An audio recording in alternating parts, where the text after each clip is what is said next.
Les fleurs blanches sont classiques et intemporelles. Elles sont élégantes et raffinées et leur beauté naturelle ne se démodera jamais. Les plantes à fleurs blanches reflètent la lumière au soleil, ce qui peut aider à illuminer votre jardin. Elles peuvent créer un contraste saisissant avec les plantes à feuillage foncé par exemple.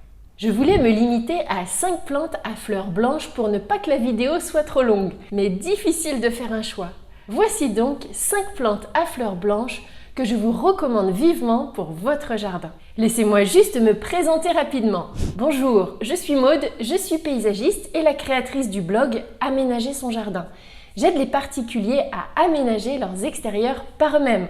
Si vous êtes nouveau ici, si vous voulez révéler le potentiel de votre jardin, je vous invite dans un premier temps à télécharger le petit guide dont je vous mets le lien dans la description et quelque part dans la vidéo pour que vous puissiez démarrer du bon pied l'aménagement de votre jardin. Et puis bien sûr, si vous ne voulez manquer aucun de mes conseils, je vous invite aussi à vous abonner à la chaîne et activer la petite cloche. Plante numéro 1, une plante à fleurs blanches au printemps, le Magnolia stellata. Alors, le magnolia étoilé, c'est un magnolia de petite taille et de croissance lente. C'est un de mes magnolias préférés. Je vais vous expliquer pourquoi. Déjà, c'est certainement le plus florifère de tous les magnolias. Des fleurs qui restent assez longtemps sur la plante en comparaison avec d'autres magnolias.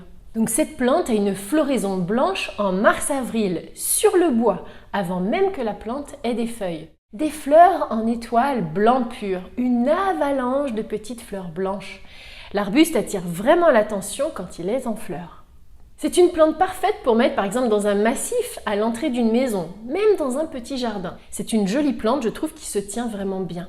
Au niveau des dimensions, il fait au maximum, vous avez vraiment le temps avant cela, 3 mètres de large en tous sens. Mais vraiment, il est à croissance lente. Autre atout de cette belle plante à fleurs blanches, c'est qu'il a de jolis boutons floraux. Vous savez, il est même joli avant même d'avoir commencé sa floraison. Ces fleurs blanches en plus sont légèrement parfumées. Et puis, il a en plus un feuillage coloré à l'automne. Le Magnolia stellata est résistant au froid jusqu'à -25 degrés. Il aime les sols neutres à acides, plutôt riches et frais. Il n'aime pas trop par contre les sols calcaires et n'aime pas trop non plus être planté en plein vent. Plantez-le soit au soleil ou à la mi-ombre. Et sachez aussi qu'il est très joli dans un pot planté à la mi-ombre par exemple. Si vous ne connaissiez pas déjà cette belle plante à fleurs blanches, cela mérite déjà un pouce positif, vous ne trouvez pas? Plante numéro 2, une plante avec des fleurs blanches odorantes, le Philadelphus coronarius. Également connu sous le nom de seringa à fleurs blanches ou encore jasmin des poètes, cette plante peut apporter beaucoup de charme à votre jardin. Elle produit de magnifiques fleurs blanches en forme de coupe au printemps et jusqu'à l'été. Ces fleurs dégagent un parfum doux et agréable qui embaume l'air et attire les papillons. Un parfum de fleurs d'oranger. Des fleurs blanches de mai jusqu'à juillet environ. De jolies fleurs simples et blanches. Au niveau des dimensions, cet arbuste fait environ 2,50 m en tous sens. Donc c'est un très bon arbuste pour la haie. Le Philadelphus coronarius est une plante facile à cultiver qui tolère une large gamme de conditions de croissance. Elle peut être plantée dans un sol humide ou sec et tolère même les sols pauvres. Donc tous les pH de sol lui conviennent. Cette plante résiste jusqu'à -23 degrés Celsius et elle aime plutôt les sols frais comme les sols argileux. Donc c'est vraiment un très bon choix de plante à floraison blanche pour votre jardin parce que c'est un arbuste parfumé. Si vous cherchez d'ailleurs d'autres arbustes pour composer une haie, je vous invite aussi à voir mon sujet sur un arbuste persistant à floraison blanche. Je vous mets le lien aussi dans la vidéo. Plante numéro 3, une plante à petites fleurs blanches, la spirée de Vanout. Alors cette plante, c'est simple, elle a une allure de fontaine fleurie et en plus elle est mellifère. Sa floraison estivale est vraiment massive. Elle forme des véritables guirlandes blanches. La spirée de Vanout est une plante magnifique, facile à cultiver, qui ajoute de la couleur et de la vie à votre jardin. C'est une très belle plante à fleurs blanches. Elle a en plus une jolie coloration automnale.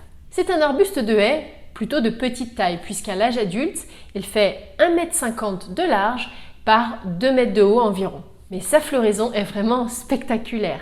Son feuillage est aussi attrayant. Sa facilité d'entretien, sa tolérance à différents types de sols et sa polyvalence en font une plante idéale pour tout jardin. Elle est résistante au froid jusqu'à -28 degrés Celsius. Elle pousse rapidement en plein soleil et en plus, elle tolère vraiment tout type de sol. Mais je vous conseille, si vous avez une terre argileuse, de quand même mélanger du sable à votre terre pour qu'elle soit plus drainante. Plante numéro 4, une plante vivace à fleurs blanches, l'agapanthe albus. Alors les agapanthes en général, c'est certainement ma plante vivace préférée. En bleu, elles sont très jolies, mais sachez qu'aussi de couleur blanche, elles sont magnifiques. Elles sont vraiment gracieuses, faciles à cultiver, peu exigeantes en entretien. Moi, j'aime particulièrement les agapanthes qui sont les plus grandes, de la variété Agapanthus africanus, aussi connue sous le nom de Agapanthus umbellatus. Et si vous la voulez en blanc, il faut que le nom de la plante se termine par albus. Au niveau des dimensions, donc la plus grande fait environ la touffe 50 cm de large par 1 mètre de haut lorsque la plante est en fleurs. Le seul inconvénient avec les agapanthes, c'est que ce sont des plantes un petit peu frileuses. Elles résistent environ jusqu'à -12 degrés Celsius. Donc faites attention, ne les plantez pas dans une région vraiment trop froide. Pour toutes les autres régions où la température ne descend pas trop bas, vous pouvez simplement recouvrir les pieds avec des feuilles mortes pour les protéger du gel l'hiver. Elles supportent tous les pH de sol. Ce sont des plantes très élégantes qui ajoutent une touche de sophistication à n'importe quel jardin, je trouve. Elles sont parfaites pour les massifs de fleurs, les bordures, les rocailles ou même en pot sur votre terrasse. Plante numéro 5, une plante à grosses fleurs blanches, l'hortensia Annabelle. Alors l'hortensia Annabelle, c'est certainement un de mes hortensias préférés. On l'appelle aussi Hydrangea arborescens Annabelle. Pourquoi il est beau cet hortensia? Eh bien parce qu'il a des fleurs qui sont au départ de couleur vert pomme et qui deviennent blanches. Un blanc éclatant qui se détache nettement du feuillage vert en arrière-plan. Des fleurs impressionnantes, elles forment de gros pompons, comme des boules de neige je dirais. Ces fleurs peuvent quand même atteindre jusqu'à 30 cm de diamètre.